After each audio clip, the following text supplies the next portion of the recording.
24-এর ছাত্র আন্দোলনে ছিলাম বাংলাদেশকে সংস্কার করব বলে, বৈষম্য মুক্ত করব বলে। এই বাংলাদেশ হিন্দু, বৌদ্ধ, খ্রিস্টান, মুসলিম সবাই বাঙালি। আমাদের এই বাংলাদেশে বারবার কিছু জিনিস নিয়ে অতিরিক্তভাবে কোচানো হয়।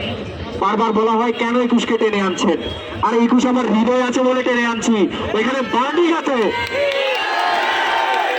রক্তাক্ত স্মারক আমাকে দিয়েছিল, ভাঙিয়েছিল, রক্তাক্ত করেছিল। আমার সামনে যখন আমার বিশ্বাস ভাঙা হয়, তখন যদি আমি চুপ করে থাকি, সেটি আমার বিবেকের মানসিকতার উপরে প্রশ্ন তুলবে। আজ যদি আপনি রাষ্ট্র দর্পণে যদি আপনাকে সুন্দরভাবে দেখানো হতো যে আমরা 21-এর বিচার পেয়েছি, 24-এ আজকে আমাদেরকে রাস্তা আসতে হতো না, 5ই আগস্টে আমরা স্বাধীন হয়ে যেতাম। 21-এর বিচার আমরা পাইনি, 21-এর কোনো কিছু নিয়ে আর কথাও কেউ বলে না। কেন বলে না? বিচার পেয়ে গেছেন সবাই? বিচার কি আমরা পাবো না এই বাংলাদেশে? এতদিন কেন রাস্তায় নামেন নাই? আপনার উপরে কিছু আসে নাই দেখে নামেন নাই?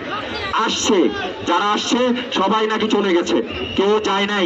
21-এ আমার উপরে হামলা হয়েছে, 24-এ আমার উপরে হামলা হচ্ছে। আমি যদি না দাঁড়াই, 21-এর আন্দোলনে হবে না, 24-এর সুফল আমরা পাবো না।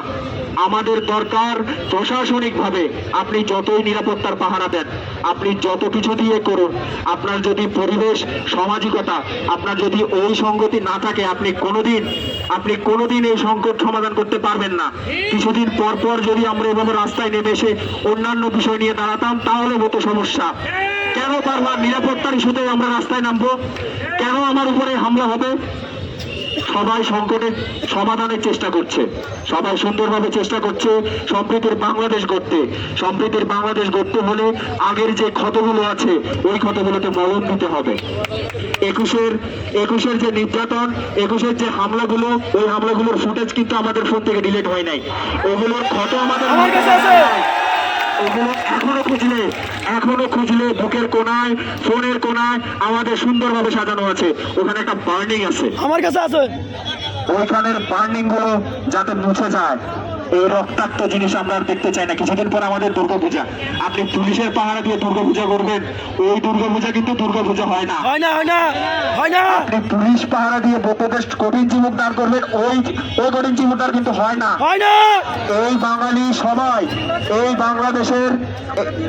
বাংলাদেশের সকল সনাতনী, সকল ধর্মের মানুষ, সকল জাতি গোষ্ঠীর মানুষজন সবাই একসাথে সুন্দরভাবে থাকবে বলে এই বাংলাদেশের সৃষ্টি হয়েছে।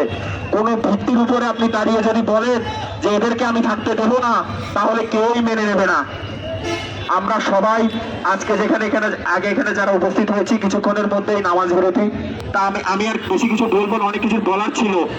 আমাদের এই 21-এর যে ক্ষতগুলো নিয়ে বলার অনেক কিছু আছে। ছয়ানীতে নবমীর রাতে আপনি প্রতিমা ভেঙে দিয়েছেন, দশমীর দিন কিন্তু ঠিকই পুজো হয়েছে, ঘট পূজা। ভুলে গেলে চলবে না। আপনার অস্তিত্বের লড়াইয়ের জন্য আপনাকে এগিয়ে আসতে হবে। আমরা সবাই সংঘবদ্ধ, আমাদের দাবিগুলো নিয়ে আমরা রাস্তায় অবস্থান করব। আমাদের এই অবস্থান কর্মসূচি যদি চলমান থাকে, পরবর্তীকালে আমাদের দাবি না আদায় পর্যন্ত আমরা রাস্তায় অবস্থান কর্মসূচি চলমান রাখবো।